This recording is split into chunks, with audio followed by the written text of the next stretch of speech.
నమస్తే అన్న అందరికీ నమస్కారం. కువైట్లో కొత్త రూల్ అమల్లోకి వచ్చిందని చెప్పేసి కువైట్ మున్సిపాలిటీ ప్రకటించింది.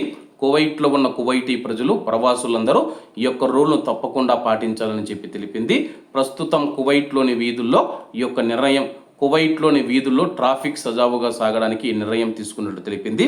వివరాల్లోకి వెళితే కువైట్ వీధులు, ఫుట్పాతులు మరియు బహిరంగ ప్రదేశాలలో కార్లు, పడవలు, రెడీమేడ్ ఇళ్ళు మరియు ఇలాంటి వస్తువులను వదిలేయవద్దని చెప్పేసి మున్సిపాలిటీ హెచ్చరిక జారీ చేసింది.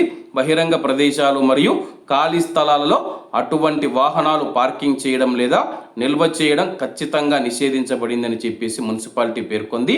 అధికారిక నోటీసు అందిన 24 గంటలలోపు నిబంధనలు ఉల్లంఘించిన వాహనాలు లేదా నిర్మాణాలను తొలగించాలని చెప్పి మున్సిపాలిటీ యజమానులకు సూచించింది. ప్రస్తుతం కువైట్లో మనం చూసుకుంటే కానీ ఫుట్పాత్లు కానీ లేకపోతే కువైటీ ప్రజలకు ఎటువంటి సంబంధం లేని చోట శబరాలు ఏర్పాటు చేస్తూ ఉంటారు, పడవలు పెడుతూ ఉంటారు, కార్లు పార్కింగ్ చేస్తూ ఉంటారు అన్నమాట.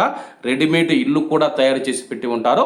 ఎందుకంటే కువైట్లోని ఇళ్లలో పనిచేస్తూ ఉన్న ప్రవాసులు కానీ డ్రైవర్లు కానీ ఎవరైనా ఉంటే కానీ అలాగే దివానియాలో పనిచేసే వారికి మనం చూసుకుంటే రెడీమేడ్లు ఇల్లు తయారు చేస్తూ ఉంటారు. అవి ఎక్కడ పడితే అక్కడ పార్కింగ్ చేసుకోవచ్చు అనమాట.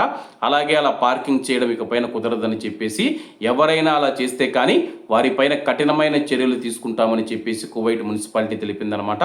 ముందుగా మేమైతే నోటీసు ఇస్తాము, మీ ఇంటి ముందర రెడీమేడ్ ఇల్లు ఉంది, అలాగే పడవలను పార్కింగ్ చేసి ఉన్నారు, అలాగే మీ ఇంటి ముందర చెడిపోయిన పాడుబడిన కార్లు ఉన్నాయి, వాటిని వెంటనే తొలగించమని చెప్పి అప్పటికి కూడా యజమానులు స్పందించకపోతే మేము నోటీసులు జారీ చేస్తామని చెప్పేసి మున్సిపాలిటీ ప్రకటించింది.